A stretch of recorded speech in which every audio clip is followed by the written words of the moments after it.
So we're up to we finished Ois Gimel. So the point is, he's saying that the tainig of the Avodas HaBerurim is immeasurably deeper than the tainig of Hisavus, of the completion of creation. Notwithstanding that the pasuk says, the conclusion of creation, it was very good, which is a of tainig, satisfaction, but pales compared to the tainig of Avodas HaBerurim, which is a tainig atzmi. And was whole arichus here explaining the effect that tainig can have on the koiches as it's drawn into the conscious faculties, how it affects seichel and midas and behavior. But that's only a ha'ara of tainig. But the etzem of tainig, so that's a completely different level. So he concluded by saying and explaining the pasuk, the bracha, based on the Tur's explanation of the bracha of Berin Nefashis Rabbis v'chesroinon. So we praise Hashem and thank Him for creating many souls and addressing their lacks. And concluding, so this is, he explained, that chesroinon, so that's already what just Hishtalshalis itself, that which is required, that there's no tainig at all. That's like an example of a person doing something because he's compelled to. It's not coming from within at all. That's the of chesoron. But then lahachis behem, so lahachis behem, that's already the union of ashiras. That's already delight and pleasure. But even so, this is still ha'ara, only ha'ara satayna. The tainik mitzad Avodas HaBerurim, that's etzem batayna. And that's also reflected, and we're going to say tonight in Pasach Lcho. So there's the h'tshk li'ilona ba'hu neviu. There's watering that tree with that fountain. And that is chayim l'gufa, that brings life, like the neshama brings life to the body, but that's the union of chesoron, that's just life. But before that, he mentioned a higher level of tainug, and it expands and grows like a tree that grows from this watering. That is already the union of amshachas tainug.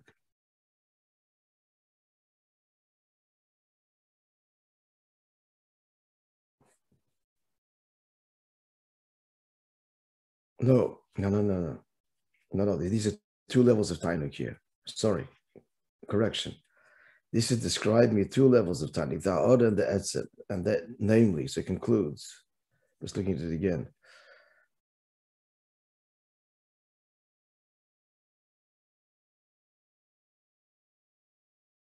Yeah. Let's see it together. The last few lines again, the Pasach Lcho. Let's do it again. He waters the tree. Kemaya da'ashke lilona, like the water waters the tree. And it grows through that watering. Then he repeats it again and says, the ashke lilona ba'hu neviu. He waters it with this fountain. Ba'hu neviu, and this fountain is chayim l'gufa, brings life to the body. These are two levels, namely in chayim l'gufa, the second statement, the life force haderchin lahachiyos, that's the lahachish v'virchas berin nefashos. This the higher level sheyin amshachas tainug, that's tainug, not just chesoron.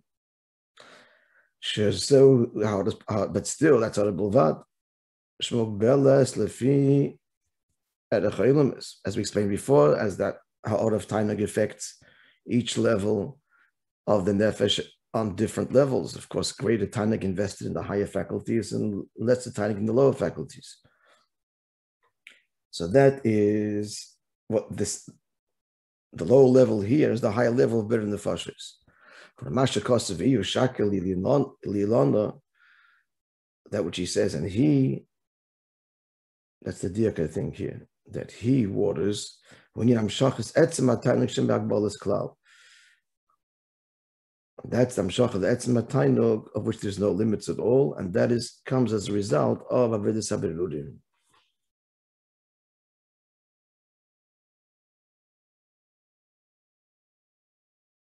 Yeah, so the diak is the ihu, he himself etzem ataynog, whereas later it's bahunavio, it's with that fountain, implying only ha'aras ataynog. So then he concluded the ois. Yeah, we're clear. Yeah. Yeah. And then he concluded, and this atmis the tainug is drawn through the kav. I know that in Yoshum a kav mistayim b'atzilas, even though classically the point is that the kav is the line that draws from the Ein Sof into Ishtalshalos, so into Atzilas, that's where it ends. And here we're talking about, we just Shachas etzem ataynog in all of the Bria, and he's saying it comes through the kav. And so the kav yesh gam b'chinas pnimius kav. The kav is not merely this external function, the overt function that is the drawing of the Ein Sof outside the cholol into the cholol, the first level, when it's Atzilus, like that funnel. That's its external function, and that's where it ends. And from then on, Hakbala, if a greater Hakbala, that's Bechitzonius. But there's also the Pnimius Hakav. The Pnimius Hakav carries the Pnimius Hakavona. Externally, what the Eibishter is doing here is making successive layers of Hakbala till we get down to Elam Hazeh. That's the external function of the Kav. But the Pnimius is that the Isav HaKadosh Baruch Hu, the Tainug, the Eibishter has dafke from avodas haberurim, and that's carried through in Ishtalshalos b'Pnimius, or the Pnimius of the Kav. So that Pnimius will be ligvul. The Pnimius is boundless because it carries the inner intent of creation. And therefore, in the Hakbala, which the Kav creates and produces an Atzilus, which then goes on through the process of Tzimtzumim to produce Ilav all the way down to the lowest Chayas and the Mazav Gashmi. But there's the Pnimius of it all, and that's the Tainik that the Eibishter has in all of this, and will have through our Aveda. So therefore, it's all drawn into, in a Pnimius Dika way, this Tainik, Atzim Dika Tainik, in Ishtalshalos, or revealed rather. It's revealed in Ishtalshalos through Avodas Haberurim. Okay? That's generally the Inyan. Now more detail. Yes? Continuing now is Dalit. Everybody's with me? Yeah? Little nod of the head, the thumbs up. Yeah. Okay.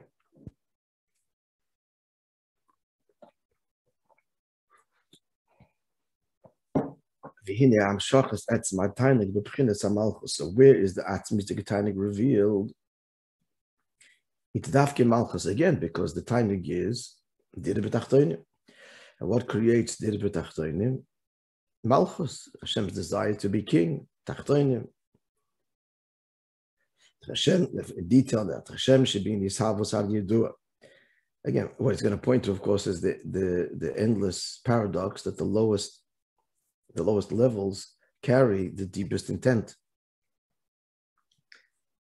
They're invested in the lowest levels. So just like in the same Inyan, as he says now, B'Shemina Yisavos creation, he's talking physical creation.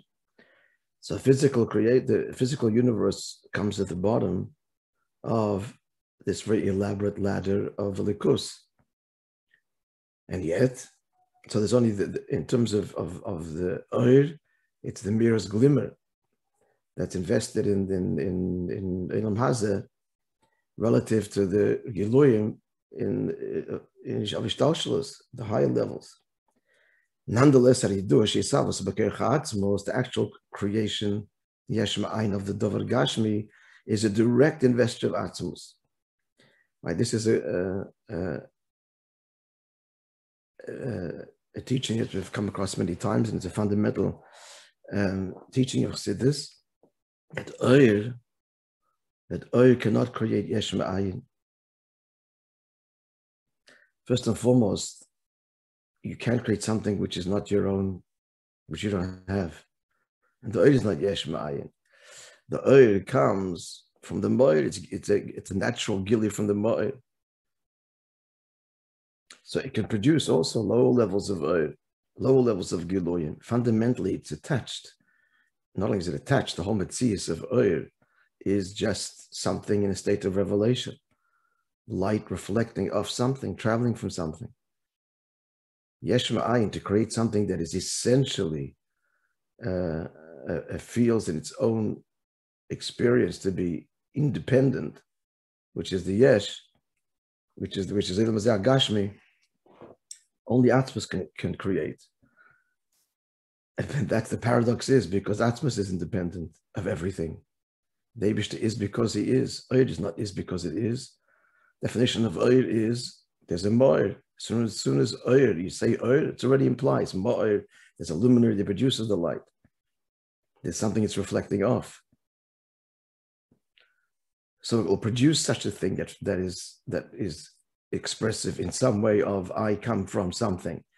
But Eibishter doesn't want to create an I come from something entity. He wants to create an entity that says, doesn't say anything, just thinks about itself. I am, it's all I know. And that's all I really care about. Because the I am of Ilm Hazeh is really a reflection of the I am of Atzmos. The Yesh HaMiti is expressed and invested in the Yesh HaNivra. So it's a great paradox. So here we have this whole ishtalshalis, this elaborate process of some of the oil getting less and less and less and less and less. In order to, for what? In order to produce Nisav HaKadosh Baruch Hu, and then boom, to create the tachten, not the oil, it's a direct investment of Atzmos. Which begs, of course, the question, so what this whole ishtalshalis for? The answer is, the ishtalshalis is the chayis, the life force, the nefesh, that's invested in the Gashmi, which is a Ruchni. So that comes to the lowest levels of Ishtalshalus. But the actual Metzias HaGeshem, the Metzias of the actual created, physical created being, that's Mitzad HaAtzmos. And then the level of life in it, there's all kinds of levels of life. Even Daimim has a life force. There's an energy, a real energy, even in the inanimate. Right, as contemporary science is showed us. That's Mamala Kalalmin, that's the Ha'ara, that's Ishtalshalos. But the actual matter, the physical matter, that is direct investment of Atzma. So it's the same. Nukudi just said a moment ago that in Malchus Dafke, that's where the Tainug is found. It's saying the same thing in different words. The Eibishter's Tainug is he wants Atzmos to be revealed in a world that initially said, there's only me, and that I should be expressive of his I and become one. That's Malchus. That's the idea of sovereignty that produces creation that's separate, etc. King. The king's relationship with the subjects is very distant and separate, and yet the whole paradox of the king-subject relationship that is created by the people, it's the deepest one, and they are essentially one. But it can only happen by the people. That's the Avodas Habrurim he's talking about. So let's see inside again. The Yedua, by the way, is Yesiyara 39. It's the famous Geras HaKodesh of Tanya, Siman Chaf, quoted frequently. Again, Shisavos B'kerech Atzmos Hu Levadei. Isav's creation, Yesh Ma'ayin, is only B'keichem Atzmos, because Shehu Levadai, he alone, B'keichev Yecholtoi, has the power and ability, Lahaves Yesh, to create something, Me'ayin Ve'efes HaMuchlet, from absolute nothingness. Again, Oyer, its whole definition is an emergence, a reflection of something that is a source. From Ayin Ve'efes HaMuchlet, that's only bechek. Chek means in the bosom expression. Bechek atzmos, in the power of atzmos. Koyach atzmos shebishavos v'pchinas malchus. And where is this carried? It's in Malchus. Malchus Hashem's speech. The king rules through speech, and God said, "Let there be," whatever it was, and it came into being. So Koyach atzmos is reflected, is invested in Malchus. So the same way that's true of creation, and you can make in Gambi namshachas etzem atainug. We turn the page. If you have this cut, no, you don't.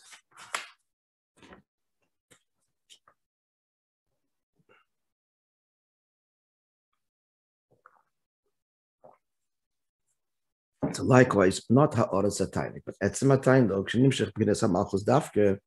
Whereas it found dafke in malchus. Tamadov, and the reason is the fish knows tchilasam b'seifam tchilasam. The big principle from Sefer Yitzir at the beginning is wedged in the end, and the end is wedged in the beginning. Just by the way, there's a, I don't remember the beer, but I think it's a beer of the Rebbe, if not from the Rebbe, it's from the Rebbe Rashab. The repetition here. If the beginning is wedged in the end, it means, right, that the edge is wedged in the beginning. What's the, so obviously it's not a repetition. And each one has a chidush. At any rate, we start again.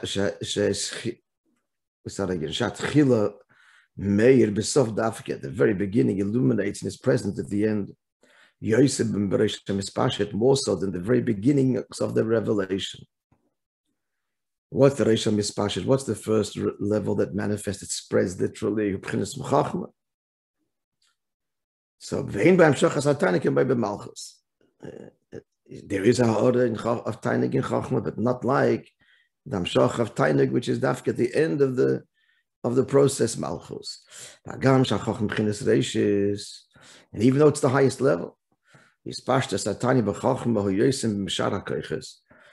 the revelation of Tainig, as we said earlier in the previous us, is greater. The Tainig of Chachma, of the euphoric moment of a discovery. There's no Tainig like it in the lower faculties, much more so than the lower faculties, but still in Yized Dafknis is Pashtas a Tainig. We're not talking the Etzem Tainig. It's only a Gila of Tainig Sha'ora Bilvad. Aval Etzem Tainig b'Malchus Dafke. Again, let's just remember the simple phraseology. Whenever we speak of Tainig, and everything is relative, but the Nakudi of Tainig is I am. I am. That's what Atzmidik Tainig means. I am. The Tainig of being. The Tainig that expresses the very essential self. And the Hora means a Tainig in something else. So the Hora of Tainig and Chacham is very high, very deep, because to have an original discovery, it's a big discovery, it's a tremendous Tainig, that euphoric moment, the person's transfixed and completely unaware of everything around him. When that moment illuminates, completely unaware, and it's very deep. He wouldn't even feel if he's touched in that moment. It's very deep, but it's still not the Tainig of I am. He's discovered something very deep, very close, very intimate, very expressive of his unique persona, intelligence, in a very deep way, but still not the I am. His mind, which is very intimate and close to the person, but still not the essence of the person. So the Etzem HaTainug is not in Chachma, but Dafke Malchus, paradox, and lowest expression in Machshava Dibur Maaseh of his behavior. That's where he will express the I am. Again, the Yesha Amiti is expressed in the Yesha Nivra Dafke. In that part of the paradox, that part of the person that is independent of him, so much so that he can do and make an action and walk away, and that action is independent of him. That's how it appears. It's an I, an independent I. And in that independent I is his Atzmizdik Tainig. L'mayla. Because Nisav HaKadosh Baruch Hu is a Dira B'Tachtonim, and therefore the human being reflects that as well. Because we're a part of it. So where is the Etzem HaTainug? It's Dafke in Malchus, in Davidas HaBirurim, where the desire of Hashem's, us making this world a home for him, is realized. Okay, more beautiful detail to come in the next paragraph.